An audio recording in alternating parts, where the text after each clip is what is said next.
अस्सलाम वालेकुम my YouTube family, कैसे हैं आप सब। मैं दुआ करती हूँ अल्लाह पाक आपको खैरियत से रखे। मैं भी ठीक हूँ अल्हम्दुलिल्लाह। जी, तो हम जब भी अपनी अम्मी के घर जाते हैं तो वहाँ भी कोई ना कोई रूटीन होती है हमारी। तो मैं तो ज़्यादातर कुकिंग ही करती हूँ। इस बार भी जब मैं गई तो मैंने ऑलमोस्ट 4 डिशेस बनाई वहाँ पे, जिनमें से 3 मैं कैप्चर कर सकी हूँ और बाकी नहीं हो सका।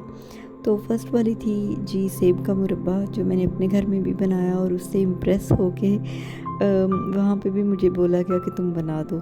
तो अल्लाह का शुक्र है अच्छा बन गया। तो रेसिपी मैं ऑलरेडी शेयर कर चुकी हूँ एक सेपरेट वीडियो में। तो यहाँ पे साथ साथ बातें करते हैं और साथ साथ काम होता है, ठीक है। तो जी, ये बात थी कि हम अक्सर लोगों को ज़िंदगी की दुआ देते हैं। तो ज़िंदगी की दुआ किसी को देनी ही हो तो किस तरह से दें। अब मैं कैसे देती हूँ मैं जब भी किसी को ज़िंदगी की दुआ देती हूँ ना, तो मैं कहती हूँ कि अल्लाह पाक उनको सेहत सुकून वाली ज़िंदगी दे। अब देखें ना, जस्ट आप ये नहीं कह सकते कि अल्लाह पाक उनको लंबी ज़िंदगी दे, बस ये भी ठीक है। बाकी तो अल्लाह की हिकमत है, अल्लाह ताला देने वाला है, सब अच्छा हो सकता है। मगर जब आप दुआ करते हैं ना, तो ये कहना चाहिए कि अल्लाह पाक उनको सेहत सुकून वाली ज़िंदगी दे।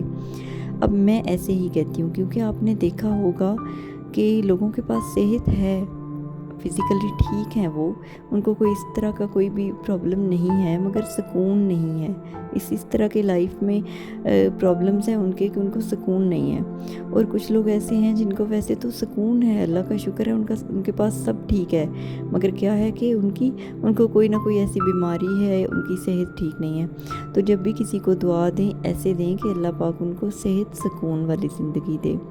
दुआएं देते रहना चाहिए, क्योंकि अच्छे काम और नेक काम और भले काम करते रहना चाहिए, ये देखे बगैर कि हमारे पास वापस क्या आता है।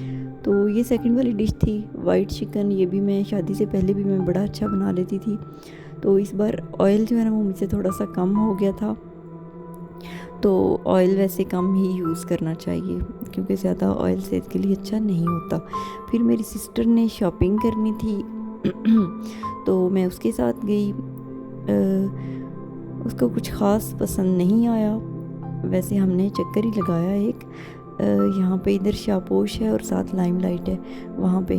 तो फिर हम वापस आ गए और उसने ये सोचा कि मैं कुछ ऑनलाइन मंगवा लूँगी, तो मुझे बता देना, या मेरे पास टाइम हुआ तो मैं खुद देख लूँगी। और मुझे तो वैसे भी जल्दी कोई चीज़ पसंद नहीं आती। अगर प्रेड कलेक्शन में कुछ देख रही हूँ तो जब तक स्टिचिंग अच्छी नहीं है तो मैं परचेज़ बिल्कुल नहीं करती। सबसे पहले स्टिचिंग देखती हूँ, और अगर अनस्टिच देख रही हूँ तो वो वैसे देखूँगी, क्योंकि स्टिचिंग मैं खुद कर लेती हूँ। तीसरी डिश जो मैंने बनाई वो था चिकन पुलाव। तो वो मैंने लास्ट टाइम भी बनाया था, तो मुझे कहा गया कि तुम बनाओ। तो वो मैंने बनाया और अल्लाह का शुक्र है बहुत अच्छा बन गया। तो अच्छा, शादी से पहले ना मैं चावल नहीं बनाती थी, बिरयानी बना लेती थी। ये देखें कितना अच्छा बन गया। बिरयानी बना लेती थी क्योंकि वो सेपरेट बॉयल करते हैं चावल, तो उसमें पानी का मसला नहीं होता। तो चावल नहीं बनाती थी, मुझे लगता था कि पता नहीं पानी कम या ज़्यादा हो जाएगा और ख़राब हो जाएंगे। जो लोग बना लेते थे, जैसे सब्ज़ी वाले चावल हो गए या चिकन वाले हो गए या कोई भी और मीट हो गया, तो मैं बड़ा उनको ना देखती थी कि वाह जी ये तो बना लेते हैं। मगर अब मैं भी एक्सपर्ट हो गई हूँ, क्योंकि मेरे हस्बैंड को बहुत पसंद है राइस किसी भी फॉर्म में हो, बस मीठे ना हो। तो एक और चीज़ आपसे शेयर करूँ, पुरानी चीज़ें पड़ी होती हैं, आप लोगों की अम्मी के घर में भी आपकी चीज़ें पड़ी होंगी। मेरे घर में तो बड़ी संभाल के रखी हुई होती हैं हर चीज़, मेरी हर चीज़ अभी भी सेपरेट पड़ी हुई है। तो इसमें से ना ये पेजेस निकले। ऐसे ही मैंने एक फ़ाइल उठाई जहाँ पे मेरी शीट्स और मेरे सर्टिफिकेट्स और मेरे इवन परफ्यूम की खाली बॉटल्स और पता नहीं क्या क्या पड़ा हुआ है, तो ये निकले। तो मैंने देखे तो बस मैं इमोशनल हो गई, क्योंकि मेरी जो वर्क प्लेस थी वहाँ पे जो मेरी कोलीग्स थी, बहनों की तरह थी, फ्रेंड्स की तरह थी। तो जब मैंने छोड़ा वहाँ से, तो उन्होंने मेरे लिए लिखा, बहुत कुछ लिखा। और I was reading these words having tears in my eyes. तो ये मैंने संभाल के रखे हुए थे। मैं कभी ना कभी इनको फ्रेम करवाऊँगी या एल्बम बनाऊँगी, कुछ बहुत अच्छा बनाऊँगी और अपने घर में कहीं डिस्प्ले कर दूँगी या अपने पास रख लूँगी। तो बचता क्या है आपको, आपके माजी में से आपको क्या बचता है? मैं ये कहती हूँ कि माजी में से इंसान को जो हमने नाम कमाया होता है ना वो बचता है, या फिर जो इज़्ज़त कमाई हुई होती है ना वो बचती है। इसके अलावा कुछ नहीं बचता। स्पेशली जब आपकी शादी हो जाती है तो बाद में कुछ ऐसा देखें या फिर किसी के मुंह से आप सुने तो जितनी अच्छी वो वाली फीलिंग्स आती हैं ना, उससे ज़्यादा अच्छा कुछ भी नहीं होता। तो ये चीज़ें देखी तो मुझे बहुत अच्छी लगी, तो मैंने फिर से उनको संभाल के रख दिया। तो और ये मेरा प्यारा सा गाँव बहुत खूबसूरत, बहुत ज़्यादा खूबसूरत।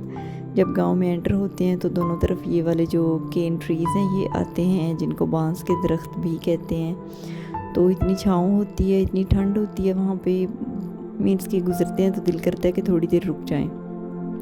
तो वापसी का सफ़र स्टार्ट हो गया। इतना ही होता है, मेहमानों की तरह जाएं और वापस आ जाएं।